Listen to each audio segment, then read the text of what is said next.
बात 1991 की है। ब्यावर से चित्तौड़ जाने के लिए ब्यावर की घाट पार करके विजयनगर जाना पड़ता था। यह घाट 15 किलोमीटर की थी। पतली सी सड़क, गाड़ी को घुमाना भी संभव नहीं था। लूट मार के डर से यह रास्ता अक्सर वीरान रहता था, पर यह शॉर्टकट था। दूसरे रास्ते 50 किलोमीटर का घुमाव डाल देते थे।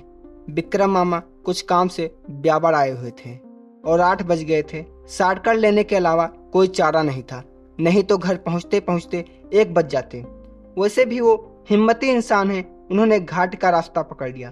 घाटी भूतों की कहानियों के लिए भी मशहूर थी। अक्सर ड्राइवर लोग कभी बूढ़े आदमी कभी औरत को देखने का दावा करते थे। मामा इन सभी बातों को नहीं मानते थे।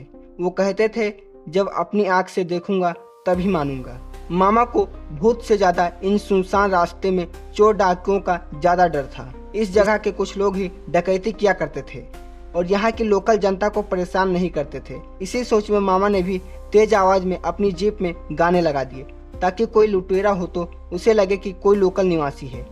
8:30 हो चुके थे। अंधेरा हो चुका था। घाट पूरी तरीके से सुनसान थी। कोई ट्रक भी नहीं चल रहे थे।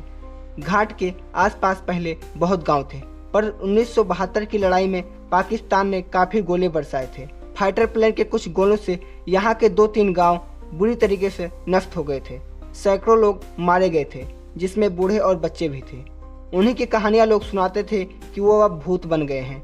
खुली जिप्सी में हवा आर पार हो रही थी। नील कमल मूवी का प्यार गाना बहुत मधुर लग रहा था। जीप की रोशनी बस रोड को रोशन कर रही थी। अमावस की रात पूरी काली थी।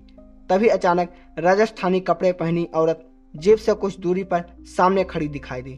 एक तरफ घाटी की खाई और दूसरी तरफ पहाड़ था, और गाड़ी की स्पीड भी ज्यादा थी। मामा ने जोर से हॉर्न बजाया और ब्रेक दिए। औरत वही खड़ी थी। मामा ने स्टीयरिंग को कसकर पकड़ लिया। धड़ाम से टक्कर हो गई।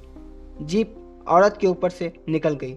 जीप रुकते ही मामा दौड़ते हुए पीछे आए, ताकि औरत को हॉस्पिटल ले जाया जा सके, पर वहां पर कोई औरत नहीं थी। जीप से टॉर्च लाए और देखा तो खून का कोई निशान नहीं था।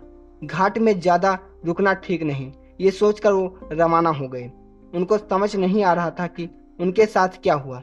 घाट में ज्यादा देर रुकना ठीक नहीं सोचा और वहीं से तुरंत रवाना हो गए। उनको समझ नहीं आ रहा था कि ये उनके साथ क्या हुआ। संभलने के कुछ देर बाद उन्होंने ध्यान हटाने के लिए कैसेट की तरफ हाथ बढ़ाया तो उनके हाथ पर लुगड़ी ओढ़ने का कपड़ा टच हुआ। देखा तो उनकी सीट पर वही औरत बैठी थी। एक पल के लिए सब सुन्न हो गया। उन्होंने फाटक से गर्दन मोड़ी और बस रोड को देखने लगे। उन्हें नहीं पता था कि अब क्या होगा। वो बस गाड़ी चलाए जा रहे थे। मामा ने अपनी सांसें, धड़कन और डर को संभाल रखा था। वो ओढ़नी उड़ उड़ कर कभी उनके हाथ पे लगती तो कभी चेहरे पर। उन्होंने अपनी नज़र बस रोड पर रखी और गाड़ी भगाए रखी। घाटी पार होते ही उन्हें लगा कि अब उनके सामने कोई नहीं है। कुछ देर निश्चित होने के बाद उन्होंने साइड में देखा तो कोई नहीं था। जल्दी ही उन्होंने हनुमान चालीसा की कैसेट लगाई और वो आगे की तरफ रवाना हो गए। दोस्तों, मिलते हैं नेक्स्ट वीडियो में।